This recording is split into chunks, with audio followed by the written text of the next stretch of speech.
Hi all! Today I'm talking about my experience at the Martin Lewis Money Show.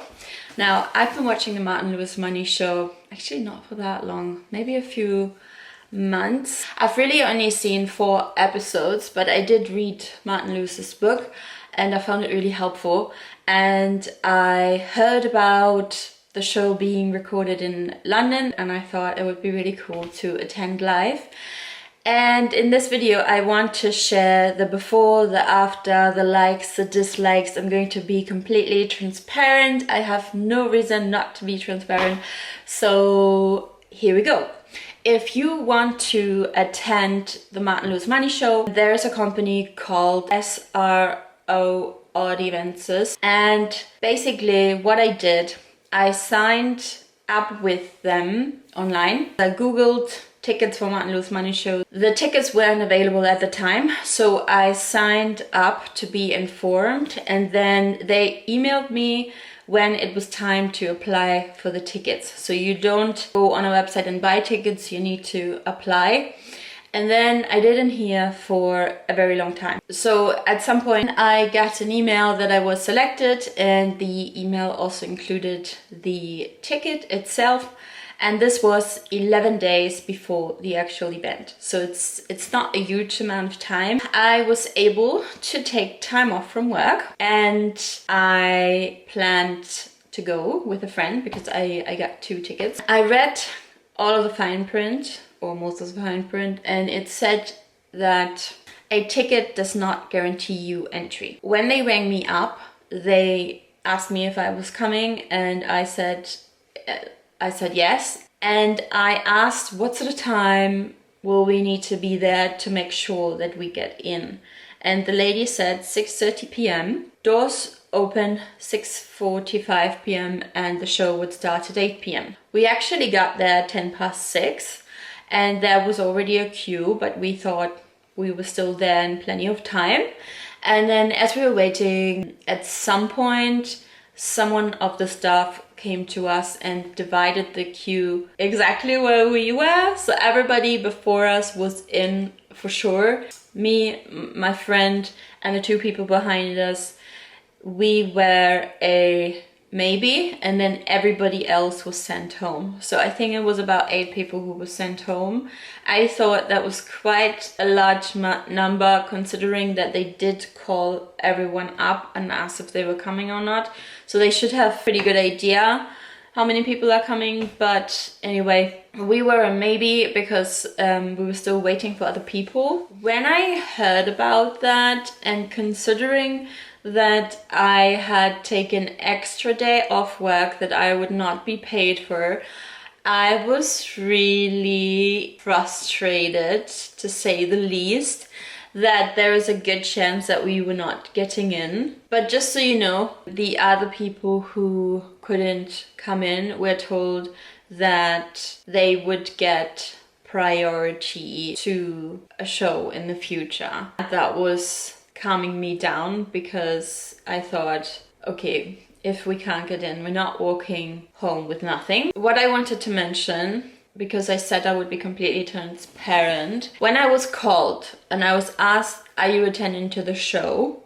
And then I was asked a few other questions. What I didn't like was the pushiness of the person on the other end of the phone, because she asked me, what sort of social media do you have? And I would suggest, if you want to keep your privacy, I would actually say that you don't have any. Because what happened when I said that I have Instagram, she was pushing me to give her my Instagram handle, which is not her right to do.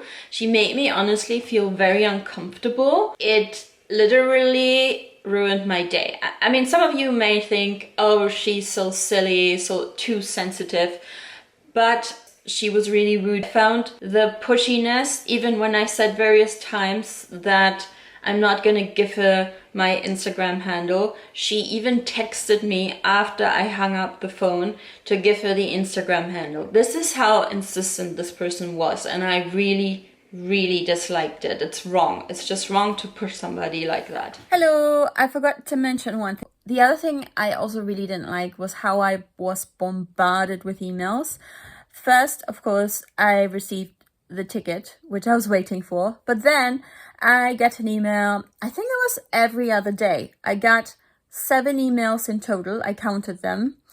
And I thought that was just too much. We were still waiting for 4 people that had priority before us, but in the end they didn't show up.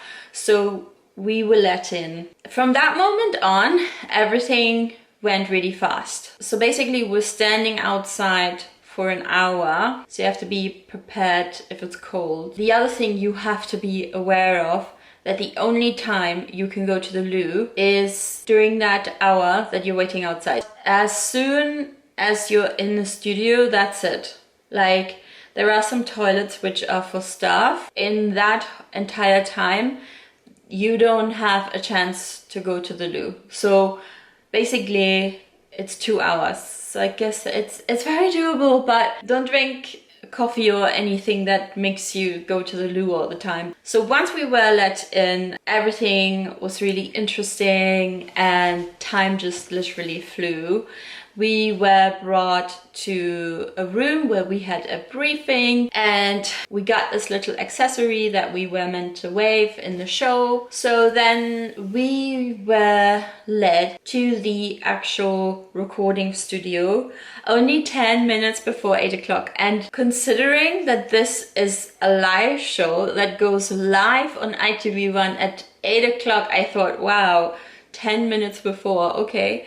And we were seated, and I would say that the way the seats were laid out, we all had a good seat. And then Martin came in just a few minutes before 8, like maybe just 3 minutes before, like literally before the show was about to start. He said a few words to us, and then the show began. And then in every ad break, we had somebody entertaining the room a little bit so that Martin and Jeanette could focus on what's next, speak to the team. Then when we went back on air, there was the audience question. And so everything was really well prepped. It was really bam, bam, bam, bam, bam. There was a lot of team behind Martin. Martin and Jeanette came across the way they come across on TV. They came across really friendly and really nice. And also when the show finished, I thought it was super nice that they had already planned to go around and take pictures with us. And those pictures were sent to us 2 or 3 days later. And I thought that was really, really nice. We were out of the studio about 9:10, and they told us that another show was being filmed at 9:20. I don't know which show, and probably not a Martin Lewis Money show. But yeah, everything was very organized, and they said that if we were attending a show that's not live, that it's a lot longer because they retake a lot of shots. But because this is a live show, it's 1 hour and then bang, you're out. And then of course, when I say you can't use the loo in there, obviously you can't drink or eat anything in there either. Like when you're in the briefing room, if you brought some water, you can drink some water, you can leave it in the briefing room, but you cannot take it into the actual studio. Also, you can't take any bags, any handbags into the studio. So what you can do is you can put your valuables in your pockets. You need to turn your phone off, and then everything else has to be left in the briefing room. So this is important to know. I would say just bring as little as you can, really. That was it. We can now rewatch the show on ITVX, which I haven't done yet, but I will. I would say all in all, it was a really positive experience. But what I would like to say is be very aware that there is a good chance that you're not gonna get in unless you're like crazy early. If I was you, now with the knowledge that I have, if you actually live in London, I think what I actually would have done is gone like at 6:30 or even 6:45 and just saw whether I got in or not, and then just take my priority ticket home so that next time I wouldn't have to wait that long. Because standing in line for an hour, or the people before us stood in line even more than an hour, because I mean 6 to 7 outside, 7 to 8 inside, but basically 2 hours were just waiting time, and then 1 hour was a show. It's a long time. It's a long time. The staff told us that sometimes people fly in from Scotland or even from other countries, and then if they don't get in, they're like crying, they're really disappointed. So I think if I was coming from abroad and I really wanted to participate in the show, I would take 2 options. Either I'd be there extremely early, or I would go with the knowledge that there is a good chance that I really won't get in, and just manage my expectations beforehand. And so all in all, I had a really positive experience, except for that one thing. Ooh, it's raining. I'm so happy. I'm so happy because it means that the garden gets watered. Yeah, so I hope you enjoyed today's video. Give it a thumbs up if you did, and subscribe for more videos to come. Mwah! See you next time.